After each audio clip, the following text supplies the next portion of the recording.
सात संगत जी, प्यार से कहना धन निरंकार जी। तो यहाँ इस अवतार वाणी के शब्द में ये जो माया के ऊपर ये बात से शब्द में दर्शाया जा रहा है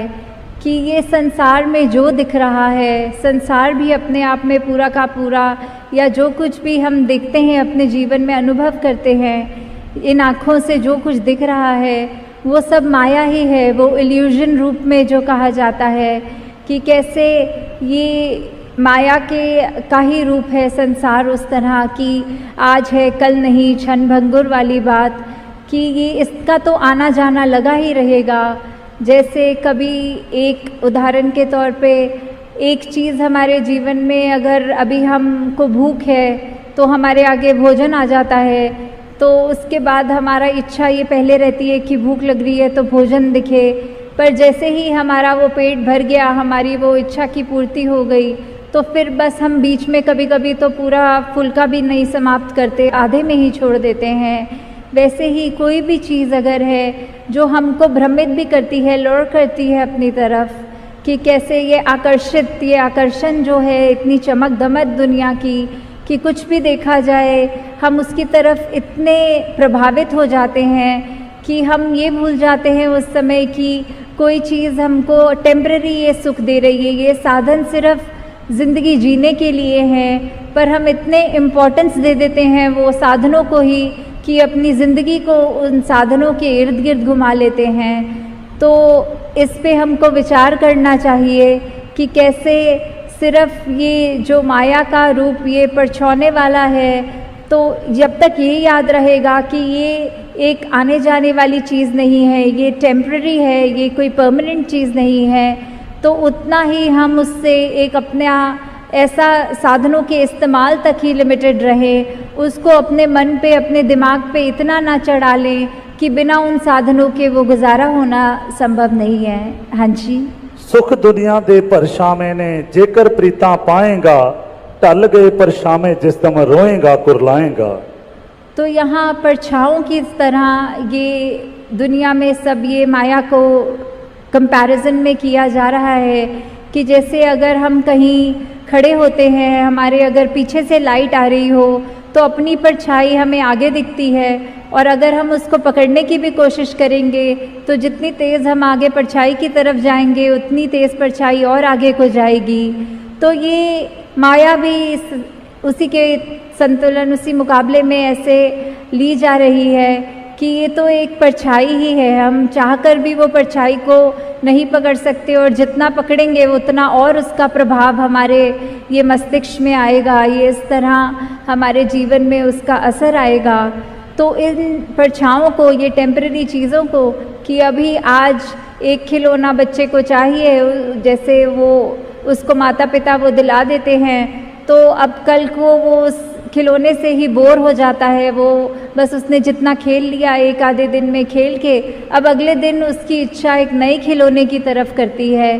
तो वैसे ही हमारे साथ भी होता है कि जितनी भी ये परछाई रूप है, ये माया है, ये जो सिर्फ दिखाने के लिए है सामग्री, वो हम उसको निरंकार से ज़्यादा जुड़े ना कि वो सामग्री से। हाँ जी। जो कुछ अखी नजरी आउंदा आवन जावन वाला है, अकलों अन्ना मूर्ख बंदा जो इसदा मत वाला है। तो अब यहाँ कहा जा रहा है कि कैसे एक जो माया में पूरा दिन अपना व्यतीत कर रहा है, माया को ही सब कुछ मान रहा है, और ऐसे वो क्लेम करता है कि उसको ये सब चीज़ें अच्छी अच्छी दिख रही हैं, वास्तव में उसको इसमें एक अंधे व्यक्ति से कंपैरिजन किया गया है कि वैसे तो अंधा वो होता है जिसको नज़र नहीं आता, पर यहाँ आंखें होते हुए भी क्या चीज़ देखनी है, क्या चीज़ इम्पॉर्टेंट है, उसको तो नहीं देख रहा, वहाँ आंखें बंद हैं, और जिन चीज़ों की कोई ऐसी अहमियत नहीं है, जो हमेशा कायम दायम रहने वाली चीज़ नहीं है ये माया, उसको ही लेकर उसी के पीछे उसी को ही पकड़ के इस तरह बैठ गया। तो फिर इसीलिए उसको ये कहा जा रहा है कि ये बिल्कुल एक उस तरह है कि चीज़ होकर भी अगर आंख बंद कर लें तो फिर वो अंधे की तरह ही यहाँ पे तुलना हो रही है। हाँ जी। चलदे नाल प्रीतां लाके आखिर रोना पैंदा है, हथ पल्ले नहीं पैंदा कुछ भी, सब कुछ खोना पैंदा है। तो अगर पूरी ज़िंदगी ही ऐसे व्यतीत हो जा रही है और बिल्कुल अंत समय में जब ये एहसास होता है कि कैसे यहाँ पे हमको जो करना था इस जीवन काल में वो तो हमने किया नहीं और हम सिर्फ माया में ही भ्रमित रहकर माया का ही सहारा लेते गए, जबकि हमको इस जीवन काल में प्रभु परमात्मा का एहसास करते हुए, पहचान करते हुए सिर्फ प्रभु परमात्मा की ही एक लगन में जहाँ रहना था, वहाँ हमने प्रभु परमात्मा निरंकार को तो वो प्राथमिकता नहीं दी, पर अपनी ये मटीरियलिस्टिक लाइफ को ही इतनी महत्ता दे रहे थे कि ये भी बात ज़रूरी है कि हम आए हैं संसार में तो हमारा परिवार भी है, हमारी रिस्पॉन्सिबिलिटीज़ भी हैं, जिम्मेवारियां भी हैं। तो ऐसा नहीं है कि माया से बिल्कुल कट ऑफ करने की बात हो रही है। ये है कि चीज़ों का जो बनी है उपयोग के लिए उनका उपयोग करें, उनका सदुपयोग करें, पर उनको अपने ऊपर इस तरह हावी ना होने दें कि कैसे अगर वो चीज़ हमारे से छिन जाए तो इतना उसका असर हमारे ऊपर हो कि हम निराश हो जाएं या फिर इतनी एक्सट्रीम में ले जाएं कि अपनी ज़िंदगी को ही वहाँ समाप्त करने के ख्याल आएँ। तो हमें ये सब चीज़ों से उठना है। सिर्फ ये प्रभु निरंकार परमात्मा जो हमेशा एक ही रहता है, सहज रूप में है, और उसी की ही ये मजबूती लेते हुए अपने जीवन को चलाते जाना है। हाँ जी। नाल संत दे प्रीत करे जो सुख ओ सारे पा लेंदे,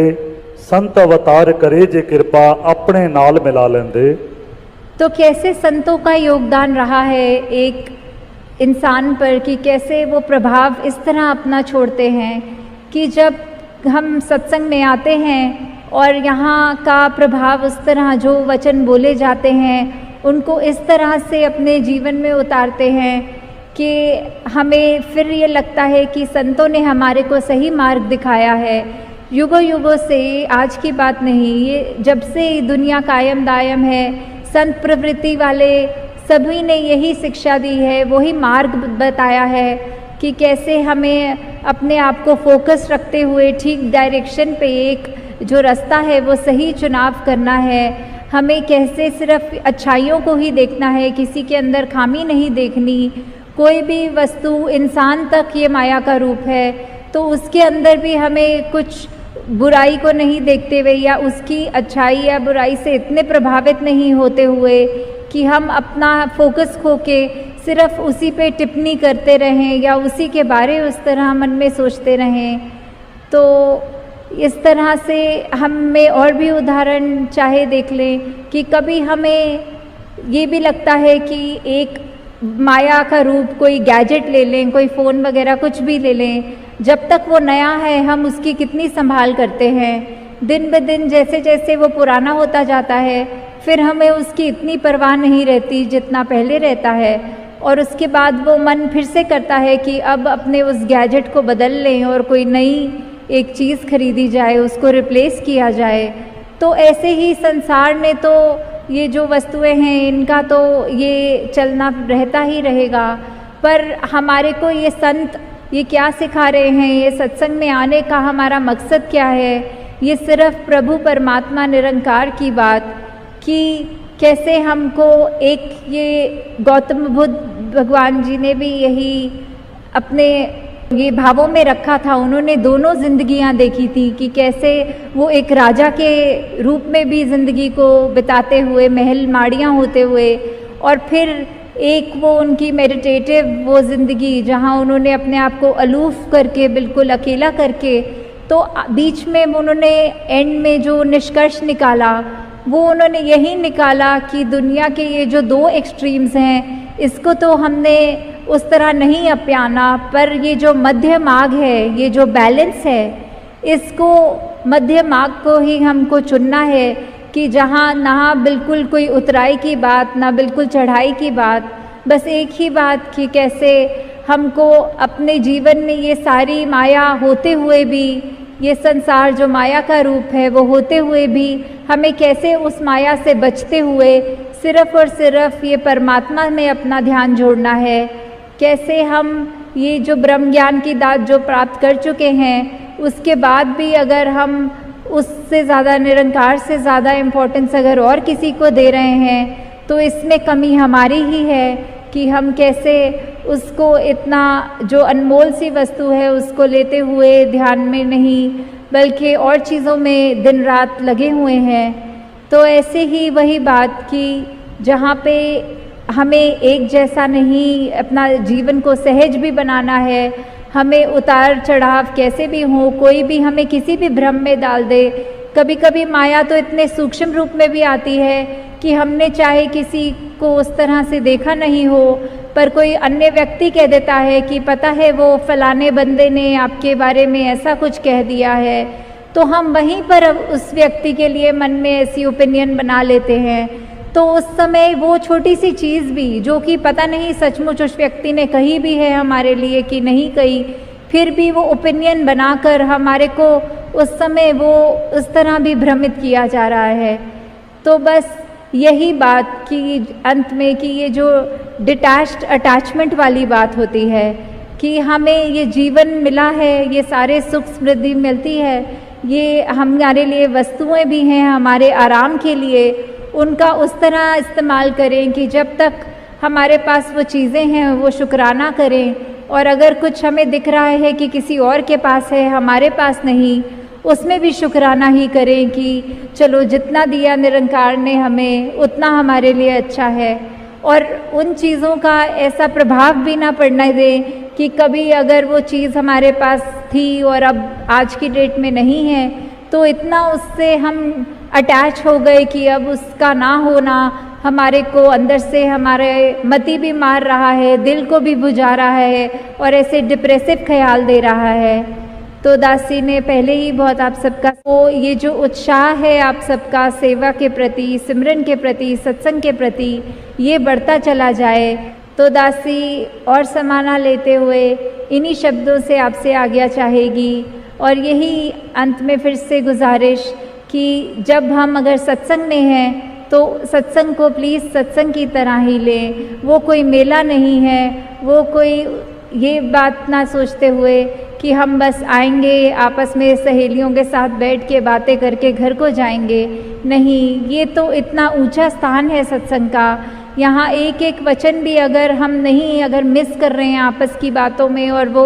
वचन पता नहीं कितना अनमोल है, उसने हमारे जीवन का